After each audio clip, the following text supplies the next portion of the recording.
Ei você, leitor, leitora do Portal da Holanda, eu sou Humberto Amorim, estou de volta. Hoje, quinta-feira, é o dia da nossa Quinta Cultural e, como sempre, vamos abordar com uma personalidade muito querida desta vez, mas muito querida mesmo, um assunto envolvendo a cultura, uma cultura. Vocês vão já se surpreender com o tópico que nós iremos abordar hoje. Mas antes eu quero cutucar vocês sobre o que nós. Na verdade, eu vou tentar desenhar isso mas quem vai estar, né, com a inspiração, com a tela na sua frente para ele preencher toda, é o nosso convidado. O nosso convidado me remeteu para uma coisa muito interessante. E eu vou contar para vocês. Eu me lembro, ainda garoto, quando Terezinha Morango tornou-se Miss Brasil. E eu me lembro a vibração dos meus pais, dos meus vizinhos, uma amazonense, a mulher mais bela do Brasil. Houve um clima de orgulho, de empolgação muito grande. Eu me lembro quando Milton Ratum ganhou o prêmio Jabuti de literatura, um amazonense ganhando o prêmio Jabuti de literatura. Eu me lembro mais recentemente o José Aldo, né, lá na UFC, no lugar mais alto do pódio, como campeão do mundo, e um amazonense brilhando, e isso enchendo a gente de orgulho. Mas sabe também o que eu me lembro muito? De 4 em 4 anos, eu ver o nosso convidado, Dr. Roberto Gesta de Mello, meu amigo Roberto Gesta, lá, em volta, no meio daqueles acontecimentos fantásticos, vistos por todo o mundo, os acontecimentos olímpicos. Nessa última Olimpíada, eu vi Roberto Gesta entregando medalhas para os campeões. Aí eu disse para mim mesmo, olha só, um amazonense entregando medalhas para os grandes campeões olímpicos, campeões mundiais nas Olimpíadas. O Roberto Gesta, ouçam só, ele é advogado, ele é ex-presidente das Confederações Brasileira e Sul-Americana de Atletismo durante 26 anos. Ele é ex-membro do Conselho da Federação Internacional de Atletismo, 28 anos. Ex-membro do Comitê Olímpico do Brasil, 26 anos. E, olha só, olha que coisa interessante. Ex-membro do Comitê Executivo da Federação Internacional de Atletismo e hoje ele é membro do Conselho da Fundação Atlética Internacional. Ele também, e olha só, aqui começa, né? Eu vou cutucar a curiosidade de vocês. Ele é dono da maior coleção privada de objetos esportivos, principalmente olímpicos. E, no momento, ele está empenhado na criação de um museu internacional do esporte na Arena Amazônica. Sobre este e outros assuntos, é com essa personalidade que nos dá muito orgulho, este amazonense, que é um cavalheiro, é uma pessoa super agradável, com os seus amigos e todos aqueles que o conhecem muito bem. Roberto Gesta. Roberto Gesta, seja muito bem-vindo à Hora do H. Que alegria recebê-lo aqui. Valeu a pena esperar você chegar aqui para a gente fazer essa entrevista. Boa tarde, meu amigo, e seja bem-vindo. Boa tarde, Humberto. Boa tarde, telespectadores. É um prazer meu estar aqui com você. Nós somos amigos há tantos anos. Eu sempre acompanhei também a sua carreira, não só na televisão, mas como um amante de vinhos, do jazz, da música, da boa música, e isso tem marcado a vida da nossa cidade. Que bacana. Roberto Gesta, você é uma pessoa que tem como um dos seus grandes dotes pessoais a paixão pelo colecionismo. Vamos começar desde pequenininho. Quando é que começou essa mania, essa paixão por colecionar? Eu sei que o seu avô já colecionava selos e moedas, não é? Procede isso? É verdade. Nos conte um pouco dessa história. O meu avô, português, ele veio para o Brasil bem novo Ele se formou na Faculdade de Direito, inclusive se formou na primeira turma, em 1914. Meu avô foi pioneiro. Lá na Jaqueira? Lá na Jaqueira. Lá na Jaqueira, olha só. E ele era funcionário dos Correios e ele se dedicou também à literatura, ao estudo das línguas estrangeiras e ao colecionismo. Ele colecionava selos e moedas do Brasil. E quando eu tinha 5, 6, 7 anos, ele me fazia sentar ao lado dele e me mostrava como, por intermédio daqueles pequenos objetos, eu poderia ampliar o conhecimento sobre o mundo, sobre geografia, história, sociologia, línguas estrangeiras. E aquilo mudou completamente a minha vida. Roberto, isso porque por trás de cada selo, cada moeda, existem histórias, é isso? Sim, histórias fantásticas sobre os aspectos culturais de cada país, designers característicos de cada época.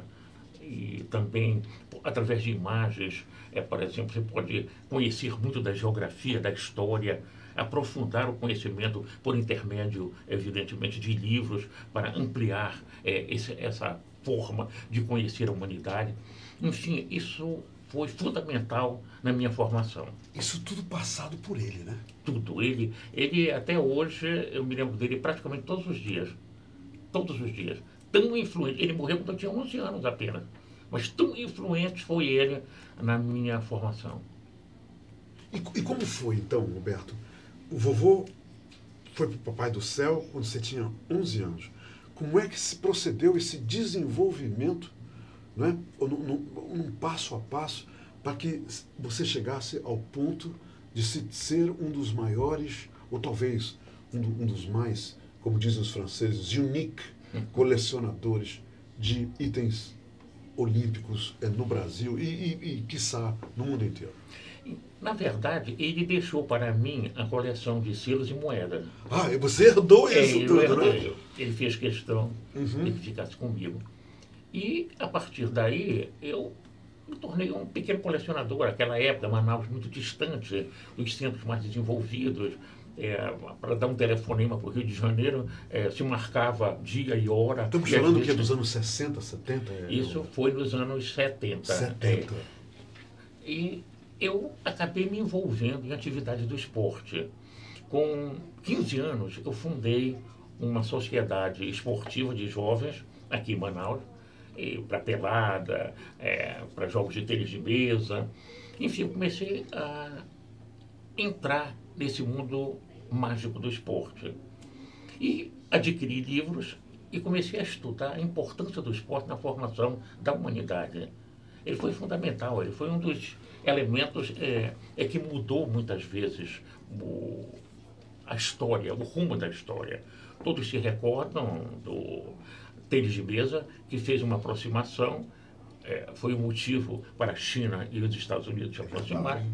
E quando Pelé participava de competições na África, por exemplo, até guerras entravam, eram paralisadas. Havia uma trégua, né? Era uma trégua, como a trégua sagrada que havia na Grécia Antiga, quando da realização de Jogos Olímpicos e de outros Jogos Panelênicos, os litigantes, as diferentes cidades e estados da Grécia, elas paralisavam para permitir a Peraí, entrada... vamos realizar as Olimpíadas para tudo, para as hostilidades, e depois a gente volta a isso. Depois a gente volta a brigar. Era assim. Olha. Uma coisa extraordinária que é a civilização grega, provavelmente a mais importante que já surgiu no mundo, ela tinha uma das suas características, essa trégua sagrada. Como eles criaram a democracia, a filosofia, nos termos que nós conhecemos até hoje, a importância daquela civilização grega foi fundamental.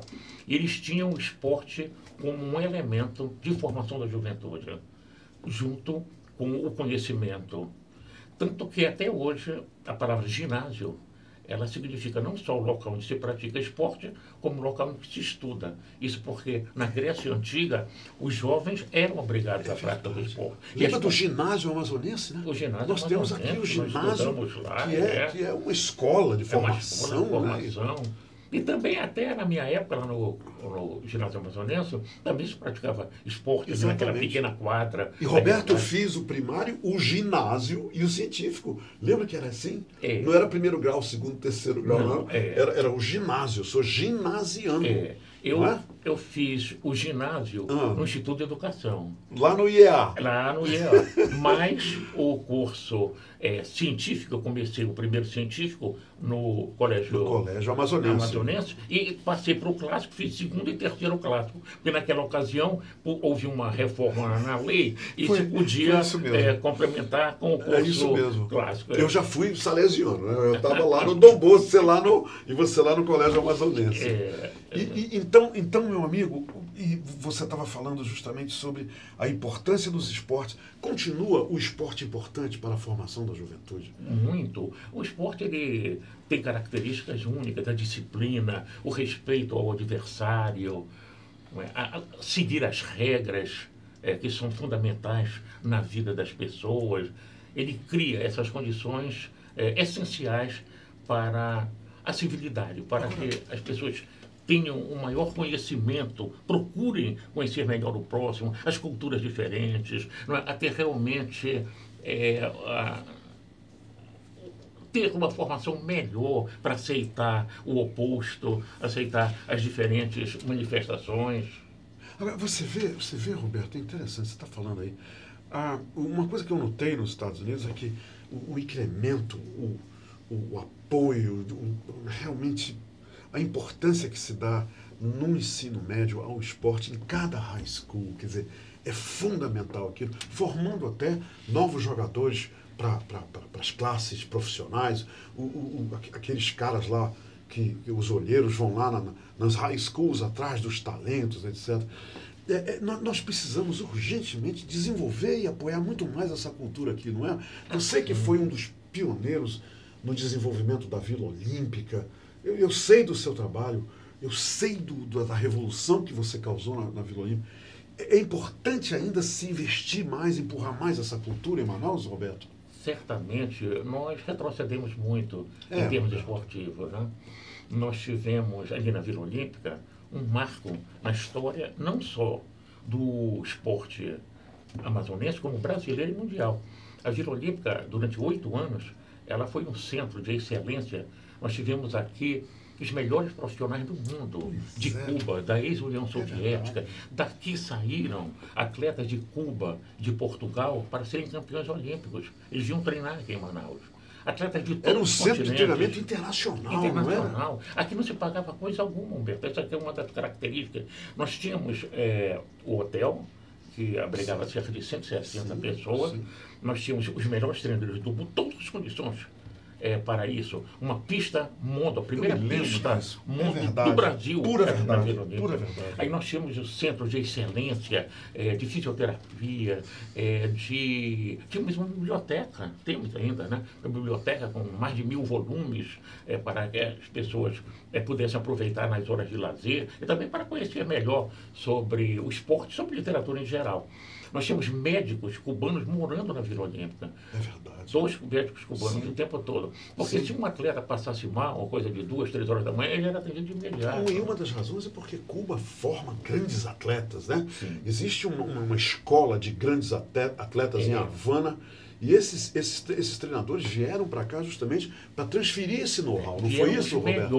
Os melhores. Por quê? Durante os Jogos Olímpicos de Atlanta, Cuba foi bem lá. Mas, a turma brasileira, né? Os brasileiros. Eu digo, os próprios cubanos, né? Os cubanos. Mas a direção da Cuba Deportes, que é o órgão que dirige o esporte, eles acharam que o resultado do atletismo não foi o que eles lá essas coisas, né? E os treinadores cubanos, eles ficaram lá em segundo plano, digamos, do atletismo. Então, aproveitando esse momento, à época o governador era Amazonino Mendes, nós fomos de avião até lá, Cuba, para fazer um acordo com os cubanos. E na hora que eu apresentei a relação, eu me lembro que o diretor de Cuba Deporte, Roberto, eles acabaram com o atletismo de Cuba. Você quer levar os melhores embora? É um período provisório, etc. Eles vieram por 2 anos. Mas aí eles começaram a solicitar lá, a direção de Cuba, a volta deles. E aí eu não respondia mais nada. E assim eles foram ficando até que veio alguém de lá de Cuba, bora pra cá, bora pra cá. Tem que voltar. Voltaram. Mas uns não voltaram. E depois nós colocamos outros mais, e também com a queda da antiga União Soviética, Sim. nós aproveitamos e também fui a Moscou e trouxemos os melhores técnicos deles que vieram para cá. Aqui para Manaus. Agora, Roberto, por quê? Me explica, por favor. Eu sei, não só eu, mas milhares de pessoas querem entender. Eu vi uma reportagem recentemente, eu acho que foi ano passado, a piscina olímpica cheia de sapos, abandonada, a Vila Olímpica abandonada. Por que nós retrocedemos uma coisa que você levou para essa categoria lá em cima? Por que essas coisas acontecem, Roberto? Uma análise puramente profissional que eu gostaria de ter de você. Nós tivemos bons secretários de Estado de esporte aqui. Acontece que eles precisam de um apoio do governo. Aquilo precisa ser uma política de Estado, né? E, infelizmente... Faltou aí, não é? Faltou aí.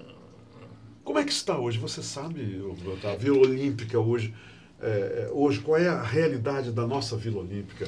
Que foi investido uma boa grana ali naquela... Ela era muito bonita, né? Era tudo muito moderno.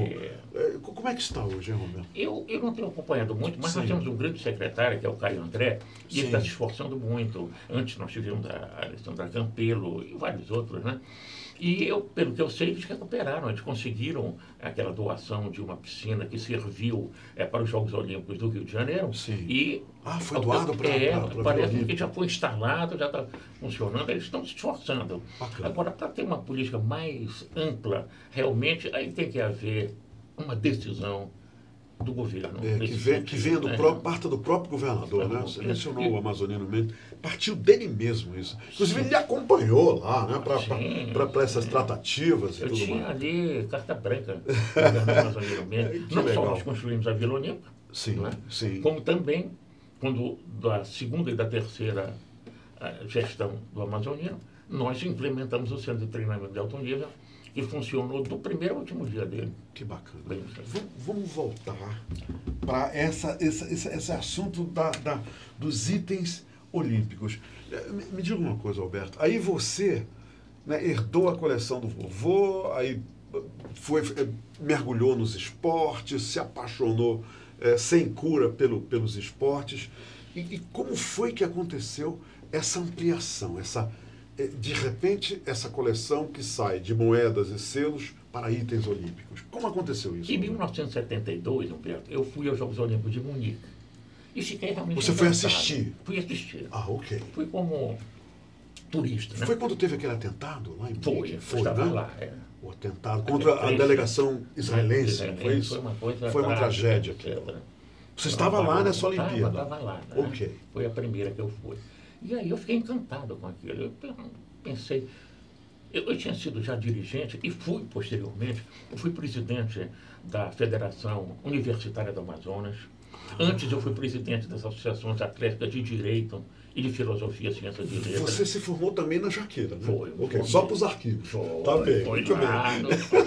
Na nossa querida Jaqueira. Aí. Depois eu fui presidente das federações amazonenses de voleibol, de atletismo e de tênis de mesa. Quer dizer, você foi galgando esses postos todos, né? Eu fui fundando essa federação. Fundando, Roberto. Quando eu era presidente da Federação Universitária, o esporte local estava completamente paralisado.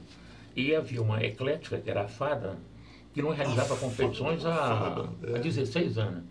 Então, eu resolvi fundar as especializadas. E nós começamos com a de voleibol. E foram momentos decisivos que mudaram a história do esporte amazonense. O voleibol nosso, na minha administração, ele foi da primeira divisão do voleibol brasileiro em todas as categorias.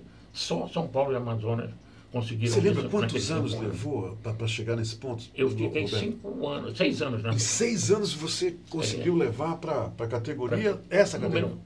A primeira categoria. A primeira.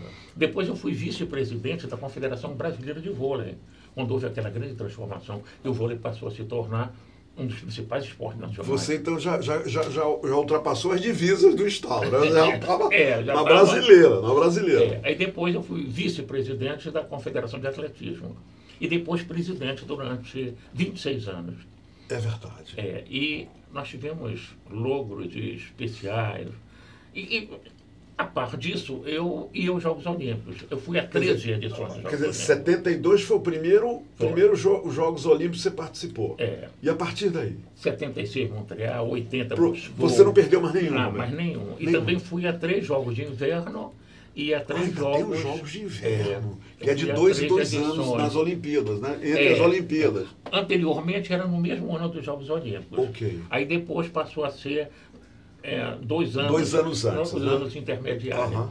E fui também a 3 edições dos Jogos Olímpicos da Juventude. A última foi, inclusive, em Buenos Aires, aqui no nosso país vizinho. E aí eu comecei a me interessar por a coleção de objetos no sentido de preservar a memória. E eu sempre fui obcecado pelas coisas. Né? Sim. E determinado também, né? Eu quero e posso. Acabou, vou conseguir. Poucos objetos eu não conseguia, daqueles que eu imaginava ter. E isso foi crescendo numa proporção Roberto, geométrica. a gente precisa saber o seguinte, que é mais importante do que tudo isso. Como é que você conseguiu? É isso que é legal. Como é que você conseguiu, por exemplo, tochas olímpicas, que você tem tochas assim históricas? Eu sei que você tem tochas até da Olimpíada de 34, durante o nazismo, 36, durante o nazismo. Como você conseguiu, por exemplo, essas medalhas de ouro dos atletas, quer dizer, o cara ganhou a medalha de ouro e você conseguiu essa medalha. Conta um pouquinho dessa história pra gente. Bem, sabe que... São 70 mil itens, é isso? São mais de 70 mil itens. Mais de 70 mil. Selos, livros, tochas... medalhas. Eu me lembro das medalhas. De todas as edições. Moedas e brindes, e uma série de coisas. Muita coisa. Uma coisa importante. E também objetos esportivos anteriores a Cristo, à era cristã. Eu tenho, por exemplo, uma escultura do antigo reino do Egito de mais de 4 mil anos. Ligado ao esporte? Ligado ao esporte. É um guerreiro com uma arco e flecha. Porque os faraós... Uma estatueta você tem? Eu tenho, sim. Isso é uma estatueta, uma guerreiro. Mas desse tamanho. Assim, egípcia. É um bloco de pedra. Sim, esculpido. Esculpido. Todo original, porque eu tenho os atestados, etc. Vasos, ânforas de 500, 600 isso anos lá, antes de Cristo. na Prisca Zero dos egípcios, lá atrás. Também, e da antiga Grécia, sim. De Roma, de Creta, de moedas da época de Alexandre, o Magno, do avô de Alexandre. Você deve ter muitas moedas romanas, então, porque eles tinham aqueles jogos todos, né? Aquelas lutas. Porque era interessante que o avô de Alexandre Magno, ele era... É o mesmo Alexandre o Grande? É o mesmo. O avô dele foi competir nos Jogos Olímpicos antigos. E lá havia um tribunal chamado Senado, que decidia sobre a elegibilidade dos atletas. E foi denunciado que ele não poderia, porque ele era bárbaro, ele não era grego. Mas aí o tribunal decidiu não. Ele é grego e ele pode competir. O filho dele, Felipe II, ele ganhou 3 edições dos Jogos Olímpicos no hipismo. Na verdade, naquela época, quem ganhava a prova era o dono do cavalo, não era aquele que montava o cavalo. Não era o jockey. Não era o jockey. Não era o jockey. Nós estamos falando que ano, mais ou menos, Roberto? O auriga, da época das Nós estamos brigas. em que ano, mais ou menos? Nós estamos em 500 a.C., por aí. 500 antes de Cristo? Antes de Cristo. 500, 400. Quer dizer, o jockey só estava ali de figurante, né? Quem ganhava era o dono do cavalo. Era o dono do cavalo. E aí, Alexandre, contam que quando perguntado sobre se ele participaria dos Jogos Olímpicos, ele disse que não. ele participaria se outros reis tomassem parte. E eu, claro, atribuo isso, em forma jocosa até, de que ele estava se vingando do que o avô passou para ser aceito para competir os jogos. Sim. Mas isso realmente não há nenhuma prova de que era por isso que ele dizia. Isso é uma leitura do Roberto Gessa, né? Um pouco uma brincadeira. Né? Muito bacana. Roberto, quando é que aconteceu você ainda não disse, não respondeu essa pergunta. Como você conseguiu essas medalhas, essas tochas? Bem, através do que? Leilões? Através de leilões, comprar com família, diretamente leilões, com a família? Leilões. E algumas coisas... Mas quem leiloa? A família vai e leiloa? Ela entrega a casas especializadas que procedem a esses leilões. E esses leilões acontecem sempre? Sempre. Estão sempre em vigor? Amanhã virá um, por exemplo. De objetos olímpicos? De objetos olímpicos, em Paris. Olha só. Olímpicos e esportivos, em geral. Quer dizer, o atleta ele pode se desfazer da medalha, porque é dele, né? Ele leva para casa. Exatamente. É dele. Ele os herdeiros podem fazer o que quiser. É isso, então? Por exemplo, os primeiros Jogos Olímpicos da Era Moderna foram em 1896. 1896. Então, em Atenas, né? Em Atenas. Okay. O pessoal morreu todo, né? Claro. Então, vai passando de geração em geração e algumas pessoas não dão um valor maior àquilo. A coleção tem alguma tocha ou medalha de 1896? Não, as primeiras tochas foram em 1936. Já na época moderna. Agora, em 1896, sim, eu tenho medalha de primeira. Já havia umas medalhas. A tocha foi só em 1936. Na Alemanha, de Berlim, aquele jogo de Hitler, né? Aliás, a minha coleção em 1936 eu diria, extraordinária. Porque eu me dediquei muito a esse período. E os jogos foram fantásticos. Evidentemente, sob a sombra desse regime sim, claro. de Hitler, que terrível. acabou com a civilização durante algum período. Agora, foi nessa Olimpíada que brilhou Jesse Owens, sim, que todo mundo pensava... que estava aquele negócio da raça superior, a raça ariana. Vem Jesse Owens, americano negro, e bateu todos os arianos. É verdade isso, sim, né? Sim, mas isso não é verdade que Hitler teria esnobado e não teria cumprimentado Jesse Owens. Essa história não... Ele cumprimentou Jesse Owens? Ele não teve a oportunidade. Então certo. Isso é contado pelo próprio Jesse Owens. Mas ele não gostou nada disso, Hitler, não, né? Não Aquele dia ali foi terrível. É que no primeiro dia do atletismo, Hitler recebeu alguns atletas alemães, assim, privadamente, que tinham obtido medalhas. E o presidente do Comitê Olímpico Internacional, à época, falou a ele que ele não deveria fazer isso. Ou ele receberia todos, ou ele não receberia. Então, ele, no segundo dia, quando o Jesse Owens obteve aquele resultado, ele não cumprimentou. As pessoas, ele ficou lá. Ele não cumprimentou ninguém, né? Ninguém. Ele ficou. E Jesse Owens... ele saiu, inclusive, um pouco antes do resultado de Owens. Quando ele esteve presente... Mas ele assistiu o Jesse Owens ganhar? Ele assistiu várias provas com o Jesse Owens. O Jesse Owens ganhou 4 medalhas de ouro. Só, 4 de ouro. E numa dessas, o Jesse Owens foi caminhando, isso contado por historiadores presentes ao estádio, na direção da tribuna, mas não subiu, e o Jesse Owens teria cumprimentado e ele teria saudado o Jesse Owens. Sim, de longe, né? Saudação nazista. Sim, o Heil Hitler. Uma outra, tem aquela que ele só fazia assim, né?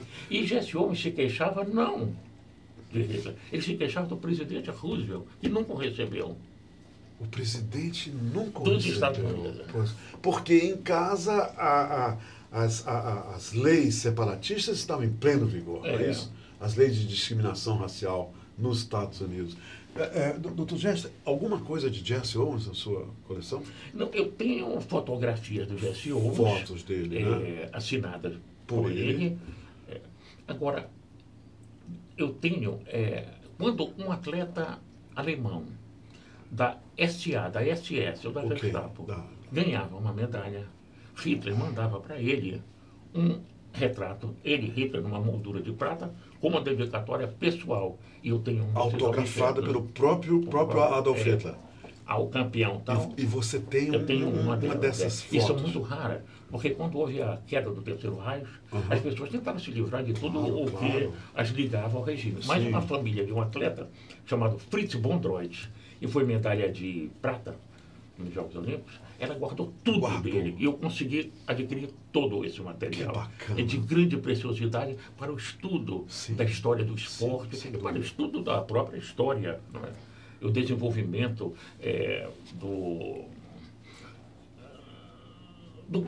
do regime nazista.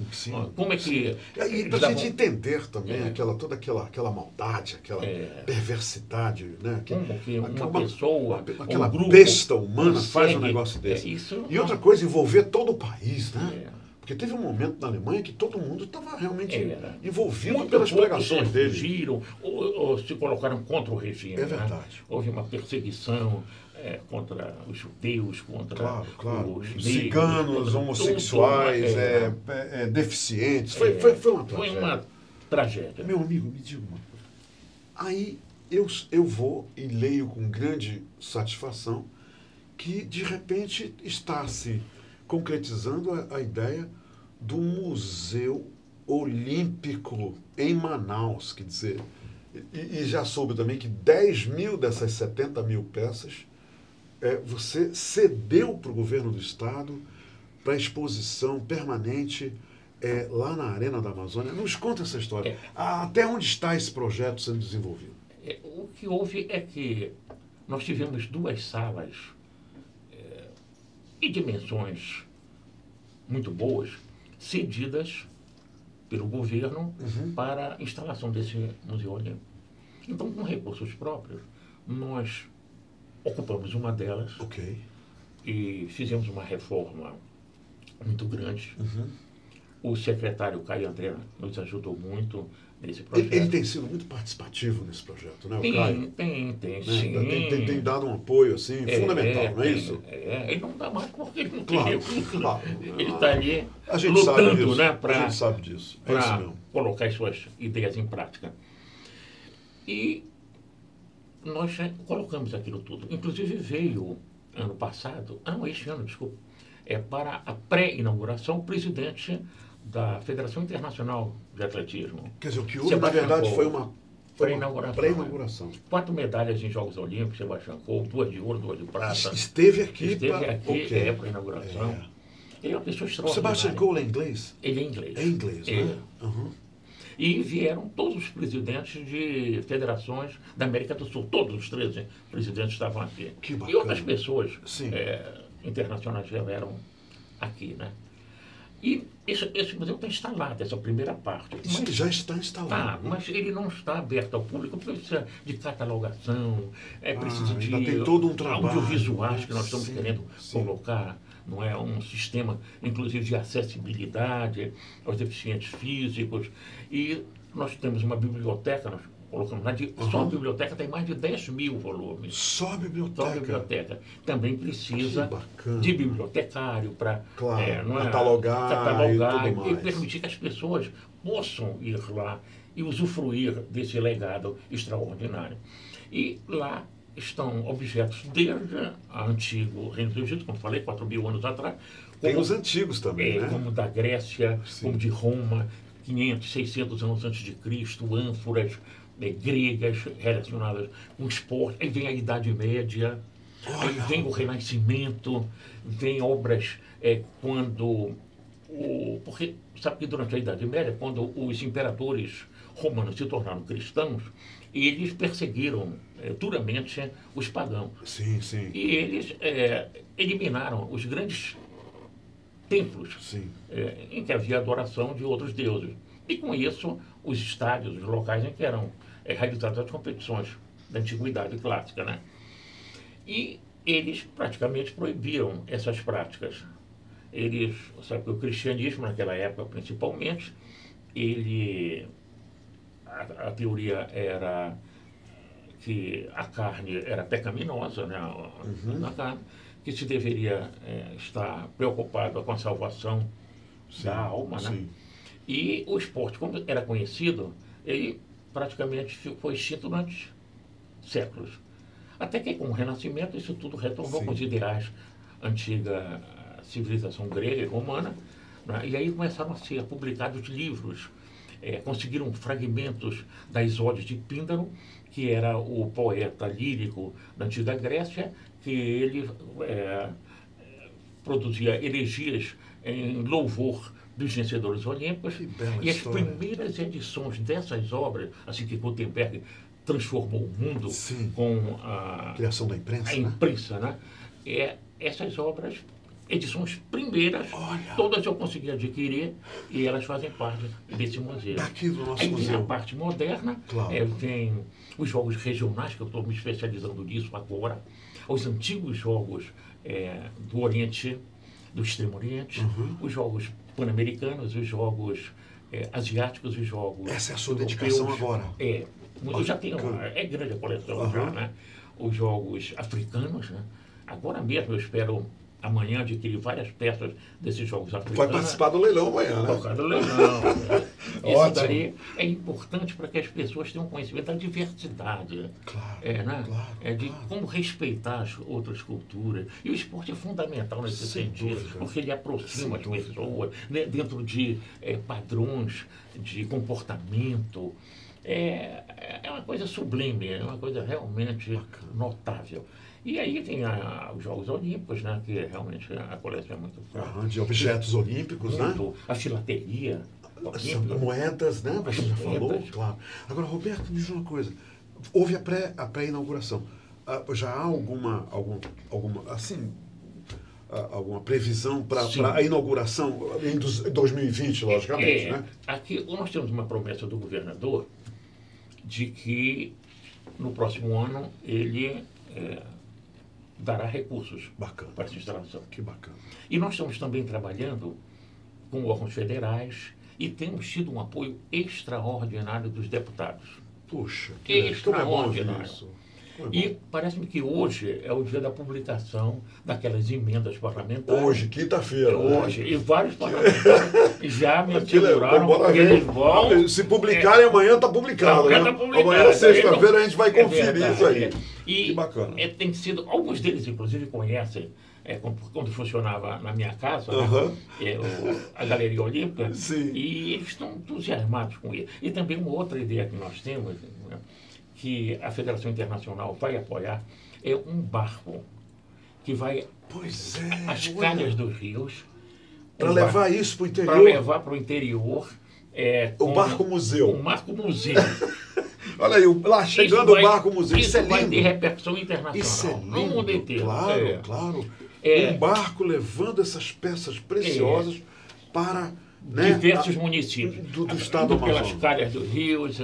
Que bacana. Dentro do ponto de vista de difundir a harmonia, a paz. Sim. Isso já é um projeto futurístico, né? Depois da consolidação do museu na arena. Ele fazia paralelamente. Né? Que tudo saia no próximo ano. Muito bem. É a publicação de livros. Né? Me fala desses livros aqui, Roberto. Olha só, deixa eu mostrar para vocês. Olha esse livro. Primórdios do Esporte no Brasil. Olha, Salvador. Esse é Salvador. Nós temos também Federação do Rio de Janeiro, já publicado, eu vou trazer para você. Isso aqui era por estado, então? É por estado. Isso aqui é Bahia, então? Esse aqui é Bahia.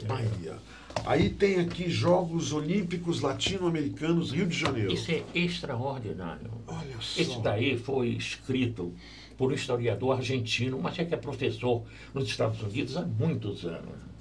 E ele é uma pessoa, assim... amabilíssima, e de um conhecimento profundo.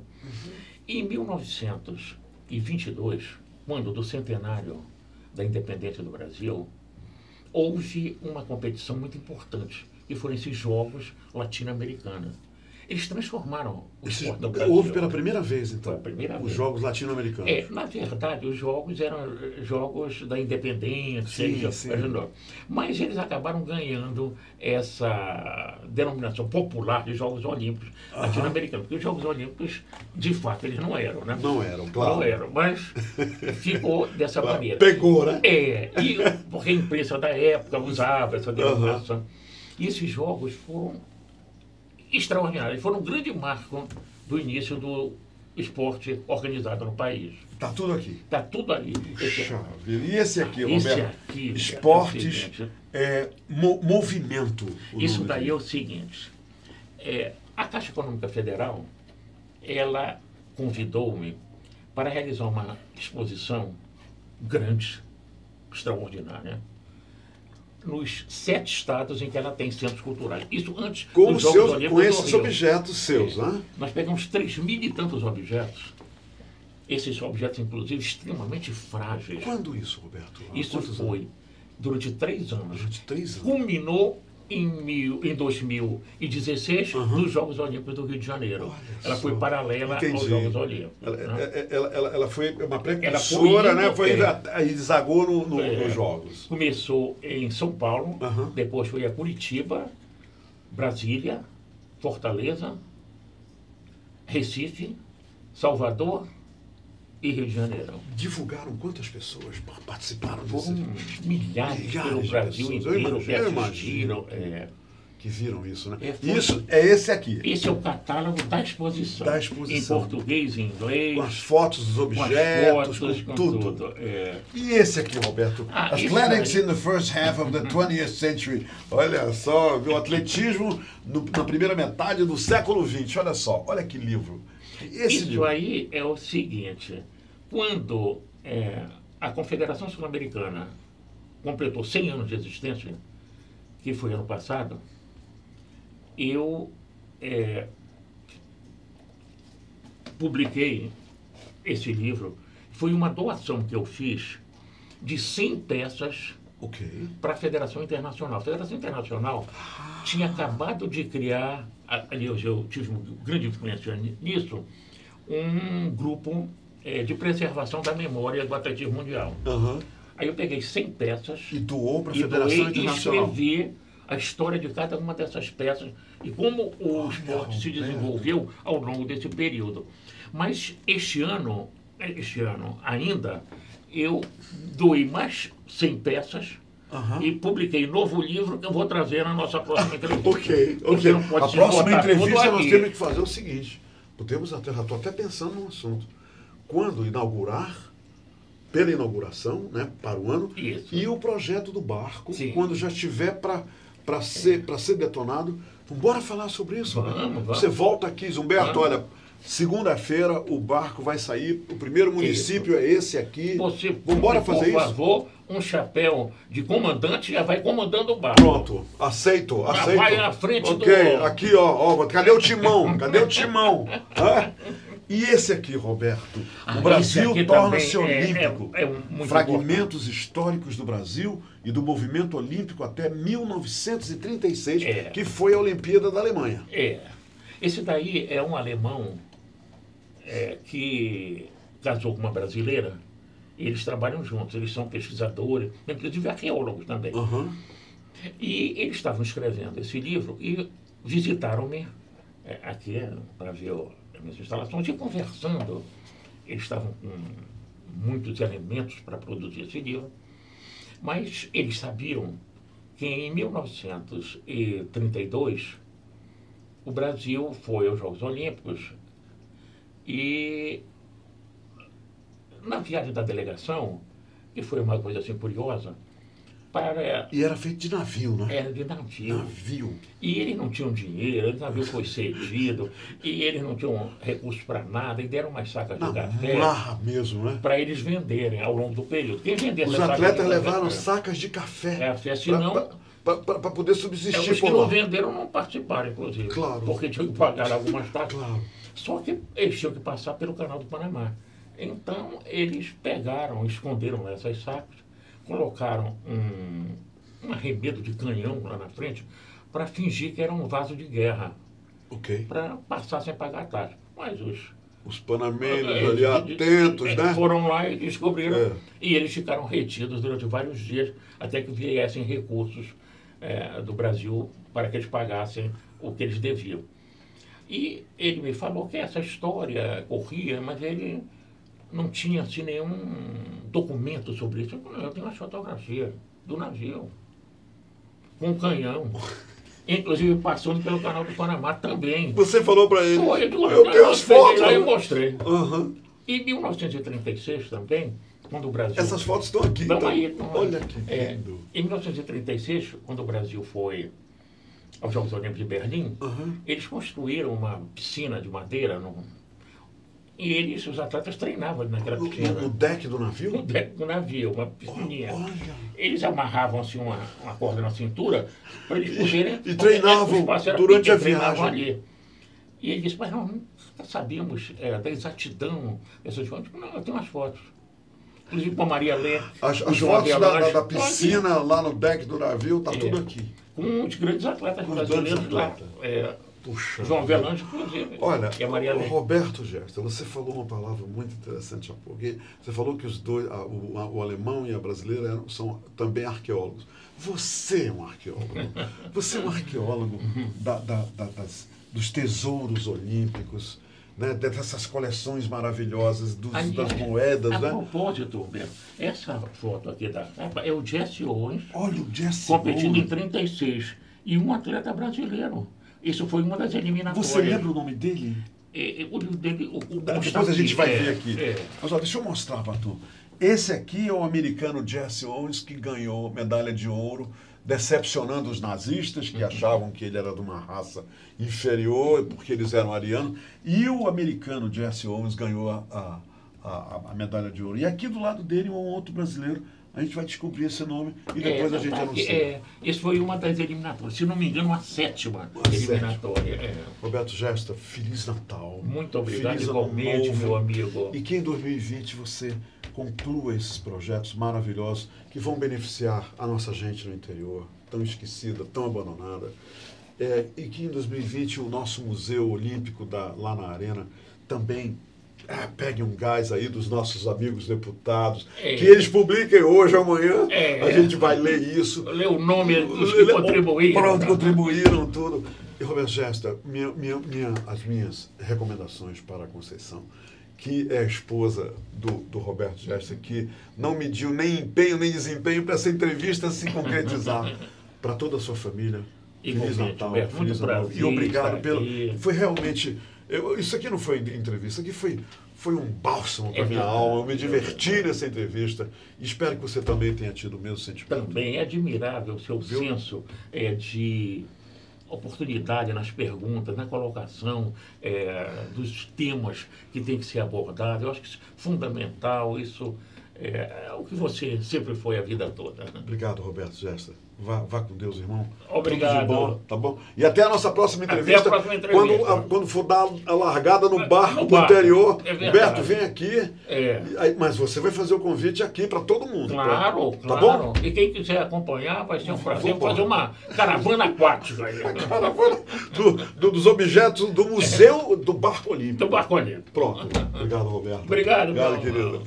Ô, minha gente, por hoje é só. Obrigado pela companhia de todos. Amanhã eu vou receber aqui um cirurgião plástico, o Euler Ribeiro Filho, filho do doutor Euler Ribeiro, que é um excelente cirurgião plástico. E Roberto, ele veio falar para a gente como as pessoas devem agir e o que fazer para se livrarem da pele e da gordura depois das operações bariátricas. Pessoas que têm 160 quilos passam a ter 70 quilos. E o que fazer com essa pele e essa gordura que ficou no corpo. E ele vem aqui contar pra gente como isso é feito, como isso é eliminado. Tá bom? Tá bom. Ok, todo mundo convidado para a entrevista amanhã também. Minha gente, obrigado, fiquem com Deus e até amanhã.